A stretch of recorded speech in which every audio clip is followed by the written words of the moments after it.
Hello, everyone. Welcome to our mid-year market outlook. I'm EverThrive's founder, Valerie Leonard, and I'm recording this video on Monday, July 21st. In the next few minutes, I'm going to break down the 5 things that you need to know for the month of July when investing, including what to possibly expect for the second half of 2025. Today, we're going to cover what's happened so far this calendar year, and we're also going to take a look at how various sectors have performed within the stock market. We're going to look at some things to watch out for as investors, and we're going to take a look at what's happening around the globe. So, to dive right in and look at the first half of 2025, you can see from this second quarter chart that we have seen a tale of 2 very different markets so far this year. After tariff related sell offs, markets have rebounded quite nicely, and they continue to rally in the month of June. In the S&P 500, the Dow, the Nasdaq, they were all up for that month and also for the year. And the story was very similar internationally, with positive quarters for both developed markets and for emerging markets. And the market responded well to news on tax cuts, even as we are all keeping a close eye on the longer term impacts of the federal deficit. But on the whole, we've had positive news for investors, and as of last Thursday, the S&P 500 was up just over 7% since January 1st. Now, when we're looking at how the different sectors have performed, we can see that most sectors showed strong results in the second quarter. But when we're looking at the entire calendar year so far, or even going back the past 12 months, sector performance has varied pretty dramatically. So if we take energy, for instance, energy entered positive territory last week. It was up just over 1% since January 1st, but healthcare was also down roughly 3.5% so far in 2025. And it has not fully recovered yet, whereas energy has. And then you look at consumer discretionary sector, that's been down about 1.8% year to date as of last week. But then on the flip side, we've seen major reversals in areas like communication services, consumer cyclicals, technology. These are all areas that have done really well recently. So as of last week, the best performing sector was industrials. Since January 1st, it was up over 15%, followed by technology up 12%, communication services up 10, and then financials and utilities were both up nearly 9%.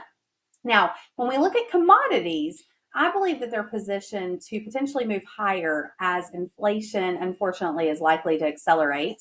At the same time that growth simultaneously continues to slow in the very, very near future. So I'm talking very short term here. And I'm watching to see if we possibly get a trend change in the US dollar, which could affect some of these sectors differently. But all in all, when we look at tracking sector performance, this can be a good reminder that staying in the market during downturns like what we saw in the month of April, for instance, provides potential opportunities for future gains, but it also helps us allocate to different industries, which can help with diversification. So, what does this mean for you as an investor? Now, when we're looking out to 2026, I believe that the long term positive trend will likely remain intact, and investors should continue to invest with their long term risk tolerance in mind.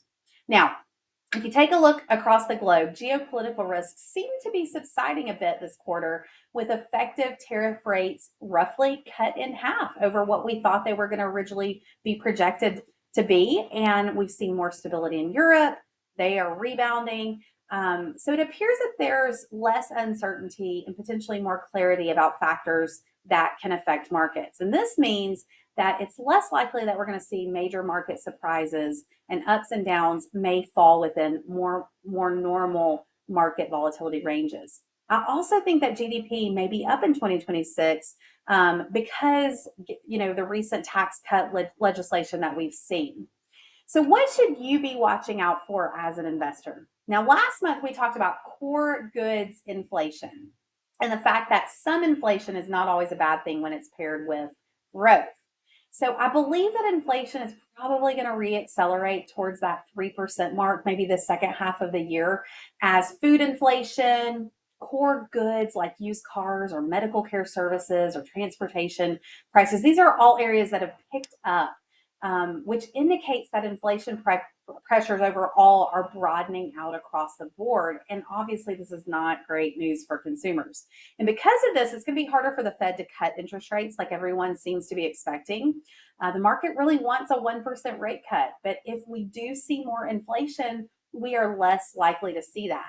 So, to repeat myself from last month, inflation can be good for stocks when investors are looking for places to invest money in areas that have historically outpaced inflation. So, I expect the second half of 2025 to possibly yield moderate gains overall. But keep in mind that short term interest rates have also been coming down. And so, when we're looking at what we can get on the cash that we invest in banks, investors are not getting those interest rates that we saw, say this time last year. And so they're likely to look at areas like maybe intermediate term bonds, which means they have to take a little bit more risk, or maybe even the stock market as they potentially want to find more attractive yields for their cash that they have on hand. And then I also want to add, I'm still watching the labor market closely as consumer sentiment and also consumer income are primary drivers of the US economy. Now, when we're talking about AI, this doesn't seem to be causing a slowdown in the labor market at this time, but the effects of AI are certainly going to be worth watching as it has the potential to be a major disruptor to the jobs market going forward. And the Fed can always lower interest rates if the job market softens to the point that they get nervous. But I really hope that we don't see a softening jobs market. I don't want to lose sight of the fact that interest rates are actually at more normal levels.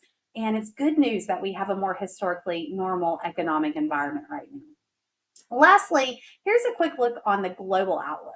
The US dollar is down, but we are seeing interesting things happen in Europe. The Eurozone has gone from recession to recovery. So if you look at countries like Germany, Germany is approaching expansion territory. And this is due in part to increased trading with China. China obviously doesn't like the tariffs that have been imposed by the US. And so they're looking for new trading partners, and overall demand is up in Europe. So of course, there's going to be things that we still have to watch. There's conflicts happening in various parts throughout the world. But like I said earlier, geopolitical risk in terms of what the markets are watching seems to have declined. Now, when you're looking out over the longer term, a lot of analysts and fund managers are really thinking that we're going to see kind of a new normal where the U.S. has dominated over the last 15 years. But, now a lot of the fund managers and analysts are thinking that some international equities are potentially underpriced. And therefore, there may be possible opportunities for investors to yield potential rewards from more global diversification. So, anytime you're making changes to your own investment portfolio, I just encourage you to think about your own personal risk tolerance and think about how much time you have to invest. We don't want you to lose sight of those important factors when you're making changes to your investments. But to summarize everything for this month, we anticipate moderate second half year gains potentially. And while we're watching some key areas of the economy closely, we continue to position portfolios for the possibility of growth going forward. Thank you so much for joining and subscribing to our YouTube channel, and I will see you back here in the month of August.